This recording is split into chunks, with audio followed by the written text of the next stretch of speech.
Hi friends, welcome back to another video. My name is Pooja, and if you're new to the channel, thanks so much for stopping by, and if you're coming back, thanks so much for coming on back. Now today I am super excited about this video because the day that this video will be posted, which is May 1st, marks the start of Asian American and Pacific Islander Heritage Month here in the US.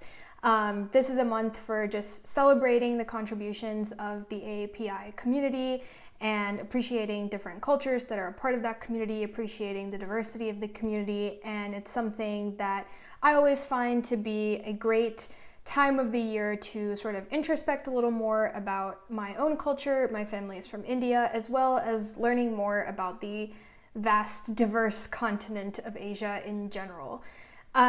Actually, I did want to start off this video by noting that right now the Asian American community is going through a lot. A couple of different things come to mind.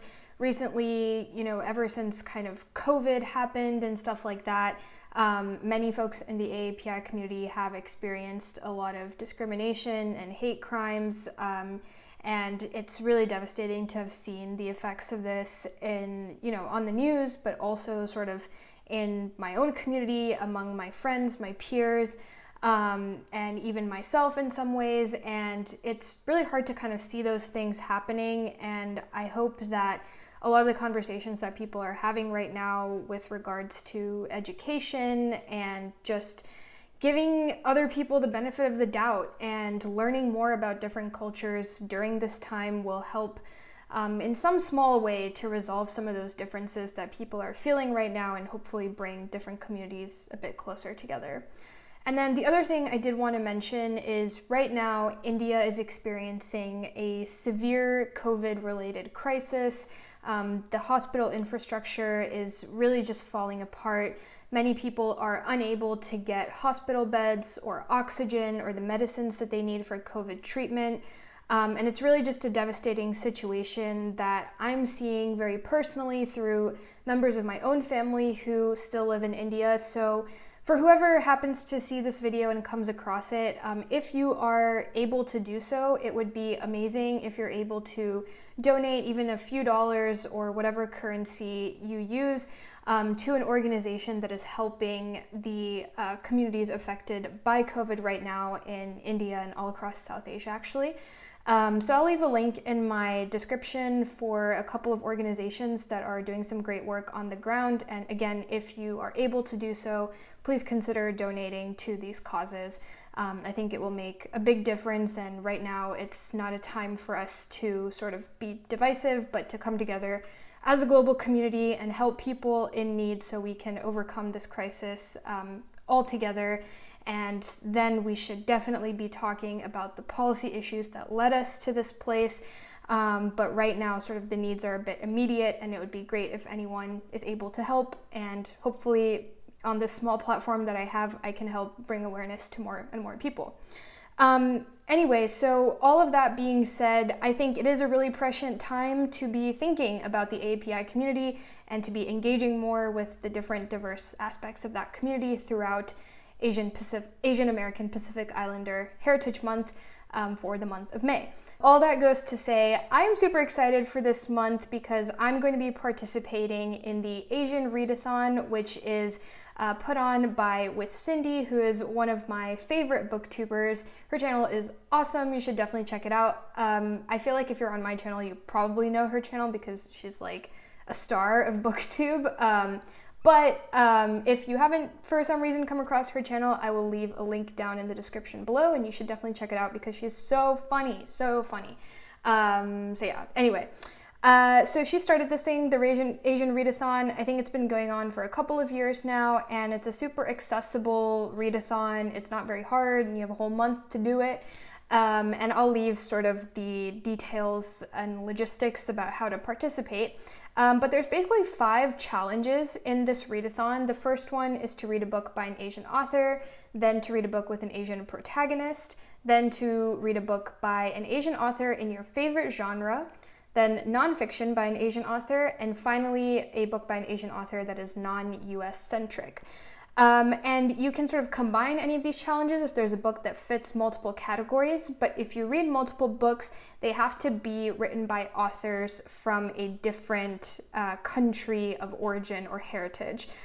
So for example, if you read a book by an Asian author that's by an author who's from China, then your book that you read by an Asian author in your favorite genre cannot also be by a Chinese author, for example. I've actually chosen 4 books to read for this readathon, and hopefully I get through it this month. Don't think it should be that hard to do.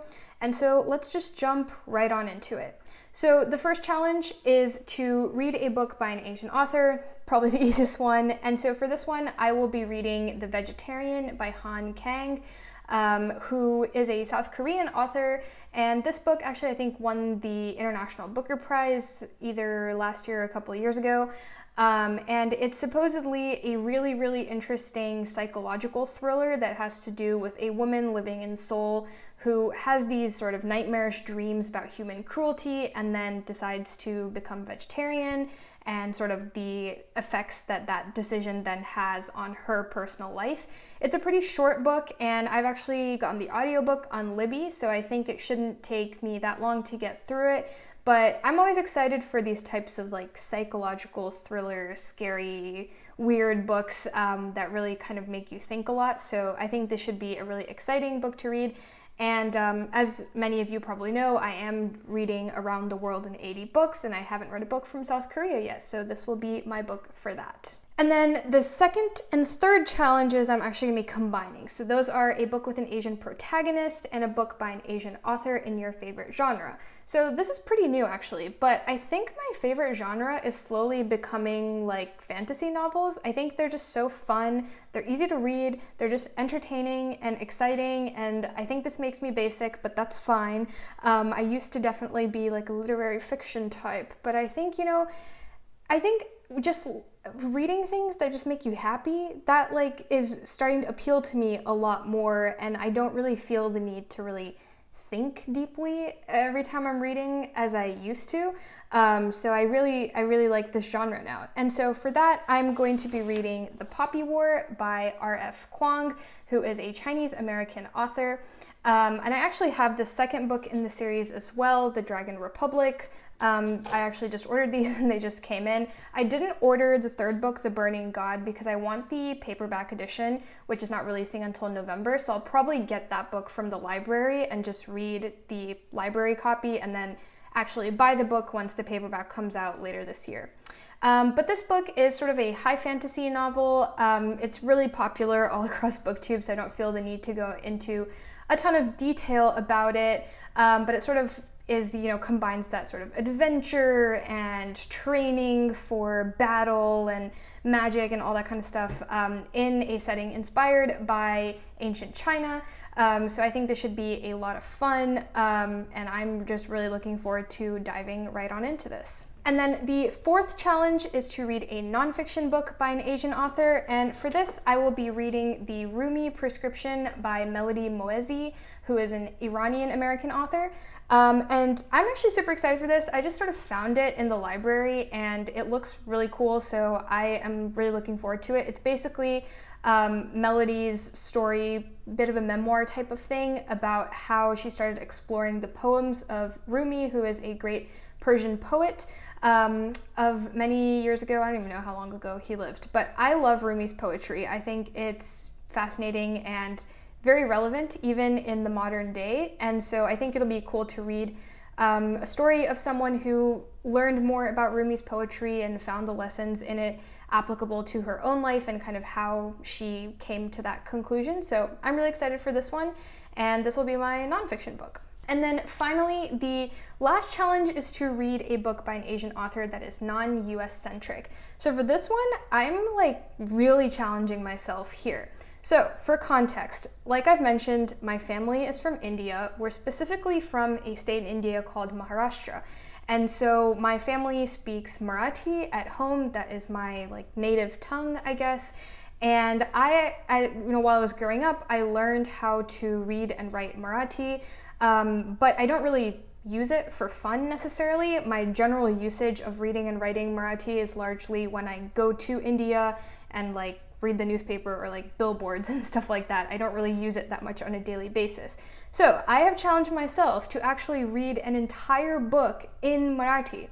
And so for this one, I'm going to be reading Paavsaadhicha Paus by Shanta Shelke, who is a famous Marathi. She's done a lot of stuff. She's done poetry, she's done stories, written songs, all sorts of different things. She's just a fascinating figure of Marathi literary history.